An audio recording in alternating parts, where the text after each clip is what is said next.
Scattered applause. Scattered people, scattered applause. Good morning, everyone. It's a pleasure to be here once again.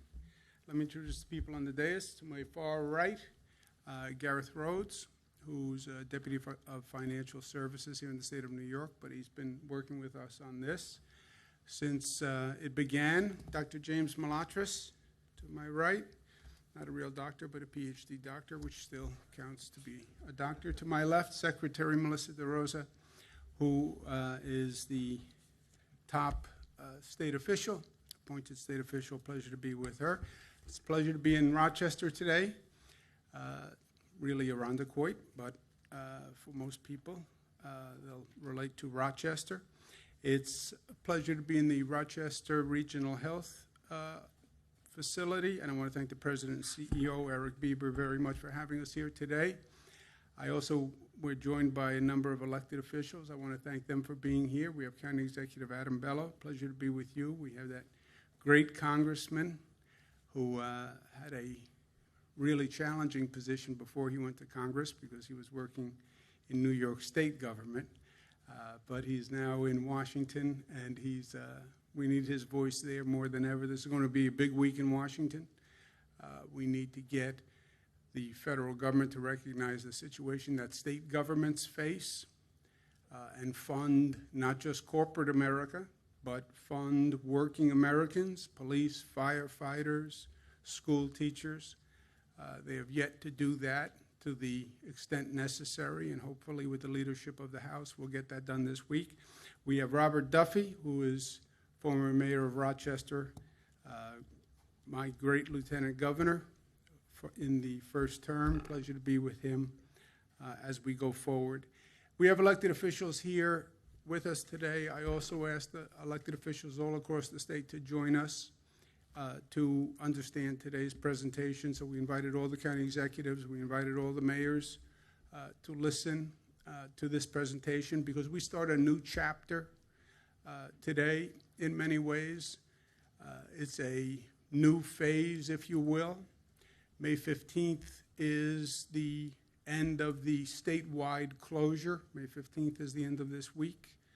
And the question is now going to shift more towards localities and regions across the state to make sure they're in a position to open, and the state will be working in coordination with them. But it's an exciting new phase. We're all anxious to get back to work. We want to do it smartly. We want to do it intelligently, but we want to do it. And that's what this week is going to be all about. In terms of where we are, total hospitalizations are down again. That net change is down again.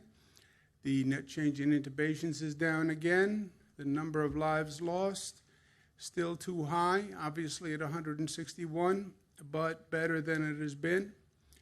So we see all the arrows are pointed in the right direction. If you look at the number of new COVID cases per day, about 488, that is just about where we started this horrific situation, right? So May 10th, we're right about where we were on March 19th, before we went into the abyss of the COVID virus. And when you see the number of lives lost, again, we're right about where we started before we really went into the heart of this crisis. And that's what it's been. It's been a crisis, and a painful one. But we're coming out of the other side. So in many ways, from my point of view, we're on the other side of the mountain, right? We got hit with the virus. We saw that incline. We saw the number of cases growing. We saw the number of deaths growing. We finally hit a plateau because we did what we needed to do, and we changed our behavior, and we closed down, and we turned the corner, and then we started to come down the other side, and that was the decline. And now the decline has gotten to a point where we are just about where we started the journey. So to turn to reopening, because we have abated the worst by what we've done, and now we can intelligently turn towards reopening. And that's May 15th, that's this Friday. And local regions all across the state should start to prepare for it, and people as well. And that's what we want to start to talk about today. We're going to open when we are ready to open. What does ready to open mean? Well, first, the number of hospitalizations, the infection rates show decline. The federal government, with CDC guidelines, have laid that out, and we think it's intelligent. We accepted the federal guidance. And we have testing, tracing in place in every local region. Testing and tracing, words we never really heard before this situation, but now people hear them every day. Testing, have the capacity to do enough tests, diagnostic tests, are you positive or you're negative, antibody tests, did you have the virus, and have you resolved the virus? Have that testing capacity in place. Tracing, when you find a positive case, trace it back, and then isolate the positive so you reduce the spread. Sounds simple, logistical nightmare, never been done before, but that's what testing, tracing is all about, and that has to be done region by region. That capacity has to fit every locality. We talk about being New York tough and what tough really means, and the second word in New York tough is always smart, and we have been smart through this, and we have to continue to be smart. There are 7 metrics, if you will, to get it down to a quantifiable situation that each region has to look at. First are the infection rate, the number of hospitalizations, the 14-day decline in hospitalizations, or under 15 new hospitalizations. That means you're controlling the hospitalizations. New hospitalizations under 2 per 100,000, so you know that the virus, again, is under control. Then number 4, let's learn from the past. We had a true public health emergency that we were in danger of overwhelming our hospital capacity. Let's make sure we have 30% buffer in a number of available hospital beds in case that virus takes off again on you. You want to make sure we have hospital beds, so hospitals up to 70%, but 30% available hospital beds, 30% available ICU beds. Many of the people who come in with this virus need an ICU bed. We want to make sure we have the ICU beds if we need them, God forbid. And then testing capacity, so we know what the virus spread is doing. You don't know what the virus is doing unless you are testing. And then the tracing that fits with the testing program. We've been doing more tests than any state in the United States of America, so New York is way ahead in what we're doing on testing. We've come up to speed faster. We're doing more tests per capita than any country on the globe. So we're doing very well in that regard, but you need it in every region. It doesn't help the Finger Lakes if the Capital District has enough testing. You have to have enough testing and enough tracing in the Finger Lakes. So each region has to have that in place, and we understand that. We can measure this. This has always been about data and science for us. And you can look at it, each individual region, and you will know where each region is in the state by those criteria. So you know what your infection rate is, you know what your hospitalization rate is, you know how many tests you need in place, you know how many tracers you need in place. This can be a science. It can be measured, right? And that's what we want to do. We want to demystify this entire issue. It sounds like a science fiction movie. I know. I feel like we've been living a science fiction movie. But you can also study it and analyze it because we have a lot of experience now, right? We've been living with this for months. Other countries have lived with this for months. So let's learn. Let's be smart. That's who we are. And we can do that by each region in the state. And you see, depending on the region in the state, some regions are ready to go today. They just need to get some logistical pieces in order by the end of the week. Some places are very close, Central New York, just one or two criteria that haven't been met yet. And you can do that with Long Island, New York City, all across the state. When we reopen, we're talking about a phased reopening. That's what everyone basically is doing. The question is moderating that phasing and doing it intelligently, but starting with construction and manufacturing, retail, curbside pickup, agriculture, forestry, and fishing, then to phase 2, phase 3, phase 4, monitoring all along. We start with businesses that are more essential and pose a lower risk, right? Because once you say we're going to reopen, they say, well, what first? Well, really, everybody says me first. After me first, what businesses first? Those that are most essential, and those that pose a lower risk because you can socially distance, etc. That's the matrix to make the decision. And then businesses have to do their part also. This is not a one-sided affair. Businesses have to put safety precautions in place. We understand what has to be done, how the workforce has to have personal protection. They have to be socially distanced. The workspace itself, in some cases, has to be adjusted, reconfigured. How do you have people work, but they're 6 feet apart? They don't come to a cafeteria. There's no gathering, right? That's what we're trying to avoid. And then what processes do we have in place to test those employees? Or if the employee is symptomatic, you can get them testing right away. You can then do tracing within the workforce.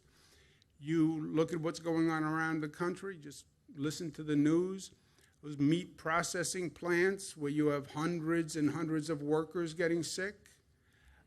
We have an agriculture plant in Madison County that dozens of people got sick. It's not about the meat or the agriculture, it's the gathering, it's the density.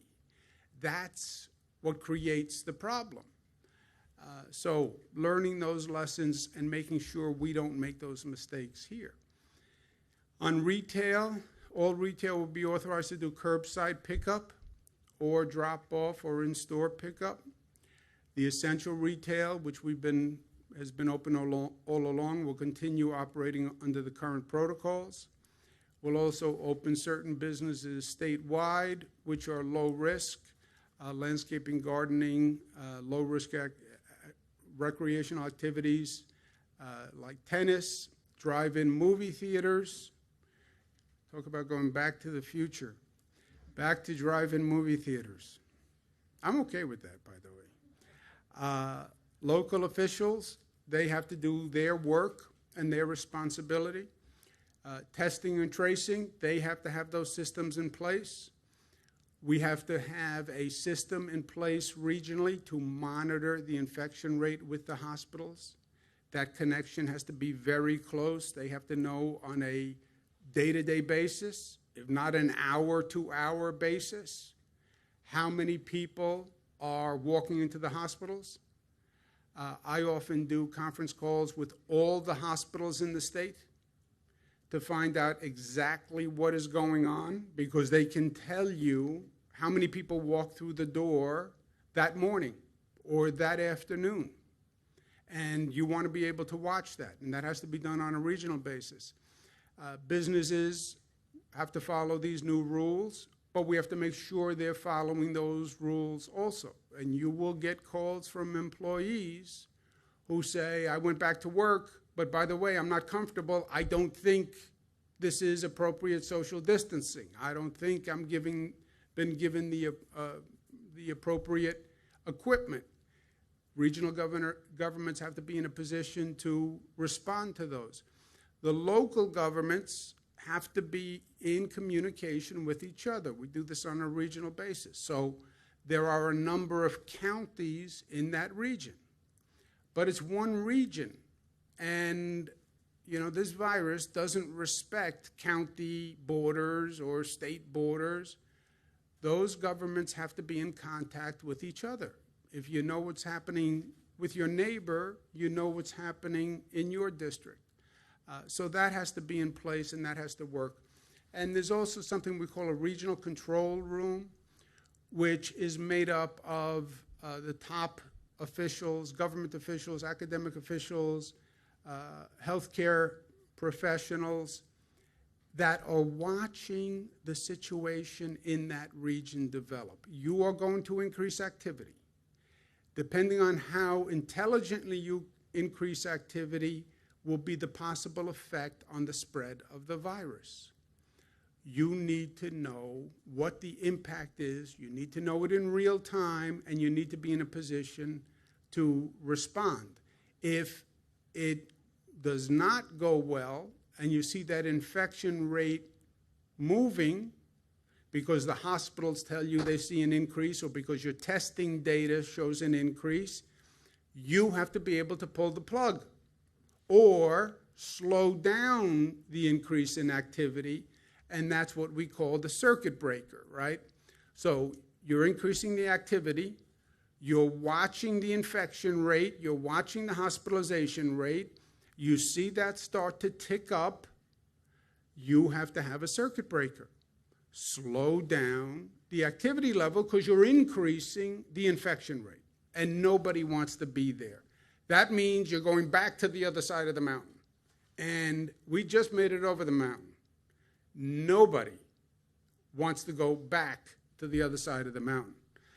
So those regional control groups are very important. They have to be in place. They have to communicate. Everyone has to know what each other's responsibilities are going forward.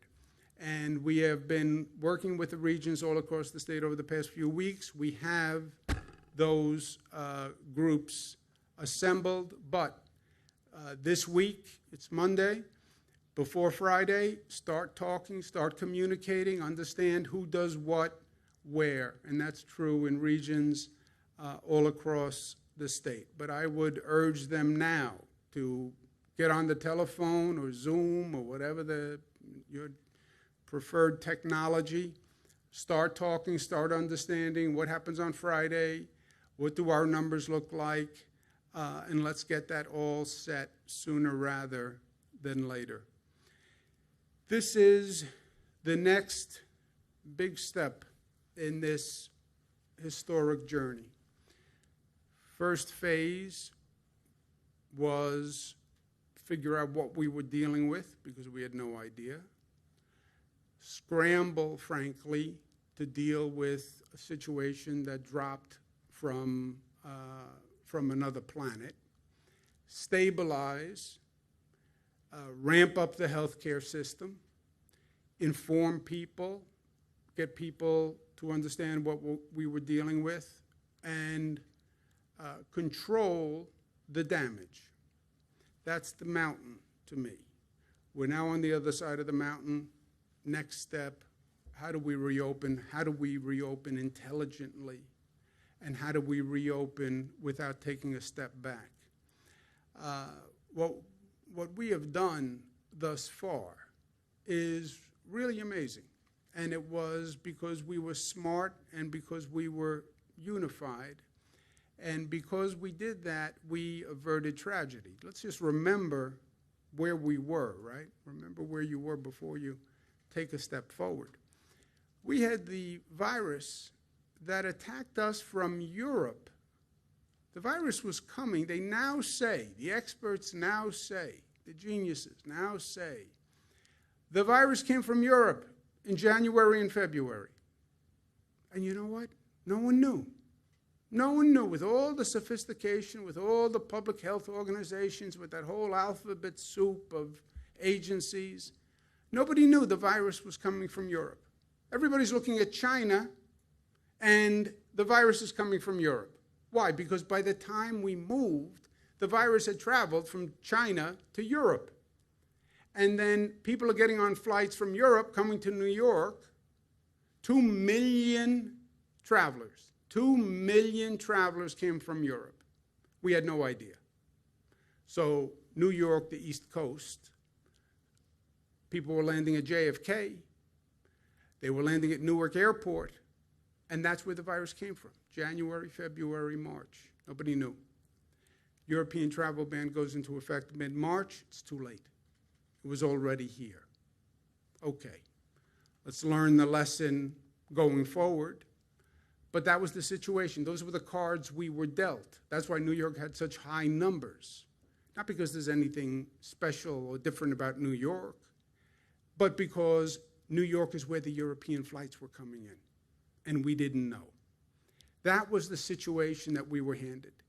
They then say, well, we project hospitalizations to be 120,000. I said, 120,000? You know how many hospital beds we have in this state? 50,000. How can we have hospitalizations of 120,000 if we only have 50,000 beds, counting every bed in the entire state of New York? If you could coordinate every bed, you have 53,000 beds. And they projected 120,000. So, scrambled to try to get more hospital beds. But the only real course was you have to reduce the infection rate. How do you reduce the infection rate? You have to close down, stop people from spreading, stop gathering, stop density. We did that. Otherwise, thousands more people would have died. Thousands more would have died. That is not rhetorical. That is not dramatic. That is a factual statement. Thousands more people would have died. We made that happen. We changed that trajectory. I didn't even know it was possible at one time. When this started, we were at a truly bad and frightening place. If we didn't change the trajectory of this virus, and we had 120,000 people show up at our hospitals, we would have made the situation in Italy look like a walk in the park. We were really at a very, very bad place. Again, through no fault of our own. Virus came from Europe. Whoever would have figured that? Somebody should have, but above my pay grade. We changed the trajectory dramatically by what we did. And that was smart. But we have to stay smart. And we have to stay united. You look at what we've done. New York, the cases are now on the decline. You look at the rest of the nation outside of New York, the cases are still on the incline. We took the worst situation in the nation and changed the trajectory, so now we're on the decline. The rest of the nation, the cases are still on the incline. That is because of what the people in this state did. If you had said, when we started this, yes, we have more cases than anyone else. Yes, we had this European virus attack us and nobody expected it, but we're not only going to change our trajectory, we're going to change the trajectory more dramatically than any place else in the nation. And when you look at the nation compared to New York, you're going to see us on the decline, the rest of the nation on the incline. People would have said it was impossible, but we did it. But we have to stay smart. On this next phase, we have to learn from the mistakes that others have made. And we're not the first to reopen. And that's a good thing, because you can look around and learn. Other countries reopened too fast. They didn't have controls in place. And they reopened, and then they had to slow down or they had to stop. We don't want to do that. We want to monitor our reopening, so if there's any change, we can immediately calibrate it. Some states have not coordinated their actions. So you have one county doing this, another county doing this. You've confused the general public. And by the way, Monroe County cannot open in and of itself. Onondaga County cannot open in and of itself. Albany County cannot open in and of itself. There is no county by county plan here. it has to be coordinated, and it has to be at least in a region. And we did that. Other states didn't. It was smart. And there's one set of rules, and the public has to understand the set of rules. Some states are opening even though they haven't met the CDC guidelines, which I don't even know how that happens. Federal government says, here are the CDC guidelines, which are basic health guidelines. Some states don't meet those guidelines, and they're opening anyway. Well, there's a lot of pressure to open. I know, but pressure doesn't mean you act unintelligently, right? Some states opened and then saw a rush of people from surrounding states. We've talked about that here, the concept of an attractive nuisance.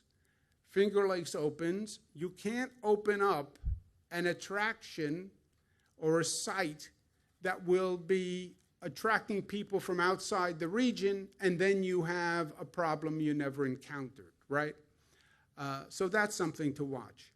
And some places never really made the people part of the plan. And that is a fundamental mistake. Because we are not at a point where government is going to solve anything, frankly. This is people who are solving the problem. Personal opinion as opposed to facts. I did one thing right as governor that I'm proud of. I got the people involved in this situation to a greater degree than they have been involved probably in modern history. Probably in modern history. From day one, this was of such a magnitude that unless people engaged and understood and bought into this, government was impotent. State government can't enforce any of these things that we did. Stay in the house, close every school, close every business. State government can't enforce that. People had to understand the facts, and people had to engage in governing themselves in a way they hadn't in decades. I don't know what happened. I'm still trying to figure out when government got to a place, or when society got to a place where people would accept the lack of professionalism from government, the lack of competence from elected officials. I don't know when government became so political, and it all became about rhetoric rather than actual competence. But it happened somewhere along the way. That government could not handle this situation. People had to get engaged. People had to be informed. And that's the one thing I did right. Now, they got engaged because it mattered.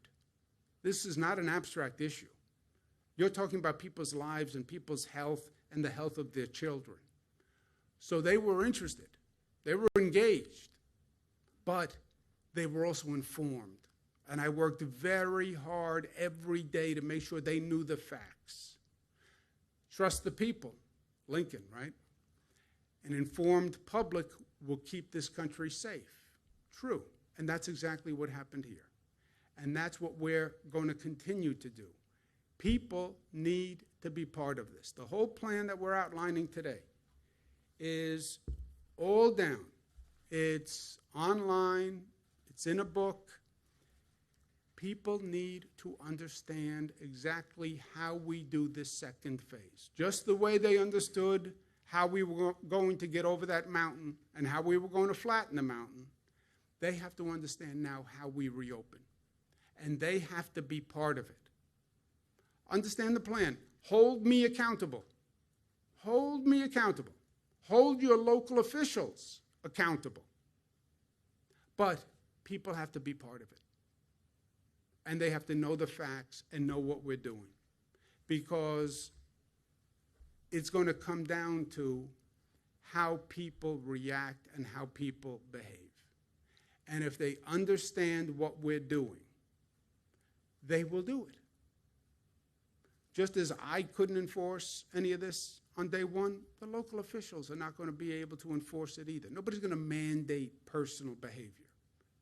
People have to wear a mask. People have to be smart when they show up at work. People have to be smart when they shop. they have to understand this is not the floodgates are open, go back, do everything you were doing. Be smart. Nobody's going to protect your health but you. No one's going to protect your children's health but you. Well, children aren't affected. Oh, really? That's another fact that they're going to change on us. Now we're worrying about, we have 93 cases that we're investigating of young children who have COVID-related diseases. So this is about keeping yourself smart and keeping yourself healthy and keeping your family healthy. We'll do everything we can. But you have to be New York tough. Smart is the first word after tough. United, disciplined, loving. Thank you for being here. Any questions? Governor Cuomo, what will Friday look like May 15th? Can people just report for work at a construction or manufacturing company that's qualified to open at 9 a.m., start a business? And can a whole staff return, or who will give those answers? That is going to be, as I said, this is now a shift, right? We're sort of going from phase one, which was basically a state-controlled, one set of rules all across the state. That was phase one. This reopening phase is locally driven, regionally driven, and regionally designed. So the businesses that can open are the businesses that are approved by that region and approved with these conditions, right? Every business that reopens is going to have to meet certain conditions. The state set a certain number of conditions. Local governments may add additional conditions to those businesses and how they open. And that has to be done on a region-by-region basis. They'll get that information sometime prior to Friday. Yes. Governor, Yes. how long do you anticipate being at each phase? You know, obviously a lot of the big businesses in our area, in any area, is phase two. So how long do you anticipate it taking to get to that point? You can, it will be determined by the facts and the numbers as you go along, right? You are more of a visual person. You're turning a valve, increasing the economic activity. Your question is, how fast can we open the valve? You have a dial right next to the valve that says infection rate. You have another dial that says hospitalization rate. You can open that valve as fast or as slow to keep that infection rate below 1.1, which is what they call outbreak. If it hits 1.1, it means the virus is increasing exponentially. So watch that dial, watch the hospitalization rate, and the timing of phase one, phase two, phase three, it's determined by those two dials. It's determined by those facts. You watch the infection rate, you watch the hospitalization rate as fast as you can come online without increasing the virus spread to outbreak or increasing the number of deaths, then that's how fast you reopen the economy. Will you shut it if it's too fast? The local region has a control room and a circuit breaker, we call it, to stay with the graphic physical metaphor. Circuit breaker, if you see those dials going into the red zone, if you're really closely watching the dials, you wouldn't have to turn the valve off. You would just slow the valve a little bit, depending on how well your dials are calibrated and whether you're watching or not. So the best would be just slow instead of off. But if the dials go into the red zone, circuit breaker, turn the valve off until you get the dials back under control. The whole ride across the mountain has been getting the spread of the infection under control, what they call the infection rate, how fast it's spreading. It has to be under 1, which is one person who is infected infects less than one other person, right? You have to keep the infection rate below that, and you have to keep the hospitalization rate at a manageable level. you can't overwhelm your hospitals, period. Because then people die, and that is a universal bad thing. You watch those two dials, and you calibrate it locally. Well, how fast can you open? Nobody knows. It also depends on how smart you are in the opening. Now, if you open businesses, and the employees are smart, and the business owners are smart, well, then theoretically nobody should get infected, right? You should be able to go to work, be 6 feet apart from everyone, have the right precautions, nobody gets infected. You do it wrong, you're at the meat processing plants and the poultry processing plants that we've seen across the nation. You open up, everybody goes to one place, a few people have the infection, and now you have 1,000 workers infected. How did that happen? It was improper precautions in the workplace. So you have to, depends on how businesses do, how employees do, and then you watch those dials. As fast as you can reopen. Just watch the dials. Governor Cuomo, as businesses are coming up with these reopening plans and we move on from phase 1 to phase 2, how long will the businesses in each phase keep these plans in place? Like, say, how long will they have to stay 6 feet apart, or when will it be okay to maybe lift those plans? It depends on the facts. You'll know. You'll watch. Your basic question is, when do we don't have to worry about the virus anymore?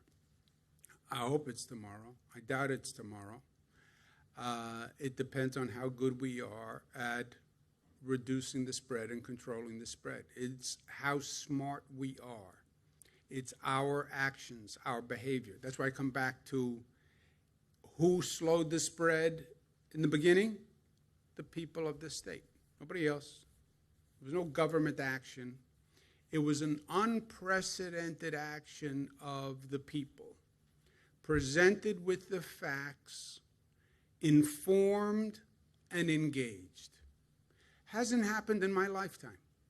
Hasn't happened in my lifetime. I've never seen this situation before, where people actually did what the Founding Fathers thought they would do, that they would really care and really get engaged and really get informed and really act on what they believe. For so many years, what government did was just irrelevant or overly political, or you didn't believe anyone, you didn't trust anyone, so they just tuned it out, right? I have to live my life. I can't watch this sideshow called government politics. Yeah, well, now it's a matter of life and death, and they got engaged. I'll tell you something else gratuitously. I also believe if we actually learn from this moment, we talk about reimagining New York so that we don't just build back, we build back better, and we're going to do that. I also think this is a moment that could change history in this country for the better. You, whoever the you is that started this virus, you had a wake-up call for this country and a moment in history that people have never gone through before. You stopped the country. You stopped the economy.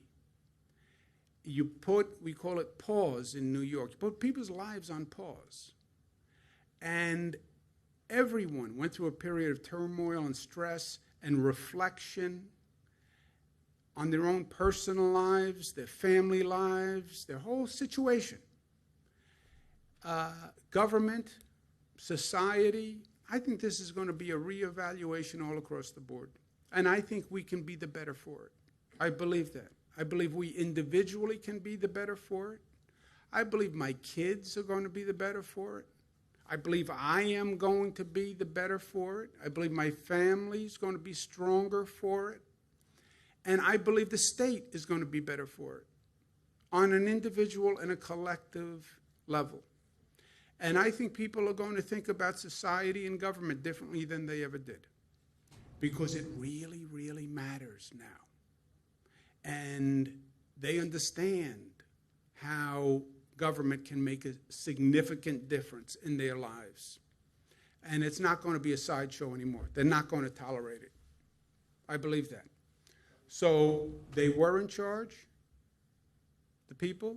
They accomplished a great, great feat in this state. We had the worst situation in the nation. The worst. And now our numbers are on the decline, and the rest of the country is still on the incline. So what New Yorkers did, nobody could have imagined. If they show that same resolve and intelligence in this next phase, it's up to them. It is up to them. Governor? With businesses reopening and schools still closed, there's going to be a need for childcare. Are there guidelines for daycares reopening? I didn't see it on your graph there. When could daycares open? Yeah, it's a very good point. Look, we said all along, the closing of the schools had a direct impact on what you could do with the businesses, right? And we said you couldn't open all the businesses wholesale without opening schools because you'd make it very problematic. How do people go to work with their children at home? We said we're not opening schools for the remainder of the academic year. So these business openings until the end of the academic year, you're going to be in phase 1, phase 2. You're not going to have all the businesses open, but arranging child care for those workers who need it are one of the responsibilities of these regional councils. You have to have daycare available, child care available for those workers who now are going to go back to work. Cuomo, thank you. Can you hear me okay with this thing on? With the mask? Yeah. Leave the mask on. All right. For multiple reasons. You sound like the father of a woman I dated. Yes. Yeah. The father of the woman you dated was right. Yeah. And I would make an exception on the I like the boyfriend rule if you were the boyfriend. Just so we're clear.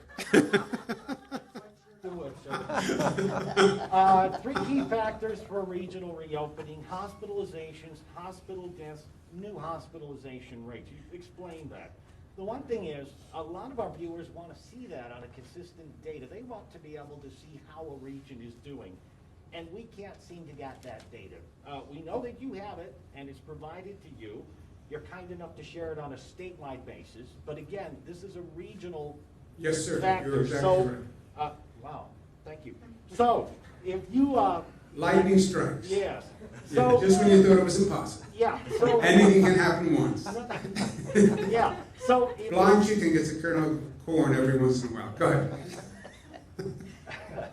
all right. So, none of the It's all love. the state health department does have a website where they provide information, but none of those are things, the metrics upon which the data of reopening are based. You have said you've worked very hard every day to make sure that we get information and to hold you accountable. Can you get the state health department to start releasing that information on a consistent daily basis so folks all involved in this can keep track of it and know how we're doing? Good question, you're right. When can we put up the daily hospitalization rate region by region? This dashboard that the governor put up today will be public today. So you can go to a website, you'll see how the regions are doing. It gets updated every 24 hours starting today. One more thing on a business reopening. Do they have to submit a plan to the state? No, they do it region by region. The regions will handle it? Because Yes. some were concerned that if there's one agency in charge of this, they may get overwhelmed like the State Department Yes. of Labor was. So Yes. it's the regional. Region by Bob region. Duffy will Yes. help us with that? Bob Duffy, Adam Bello, Joe Morelli. Call Joe Morelli. Phone number 202. Thank you very much. God bless you.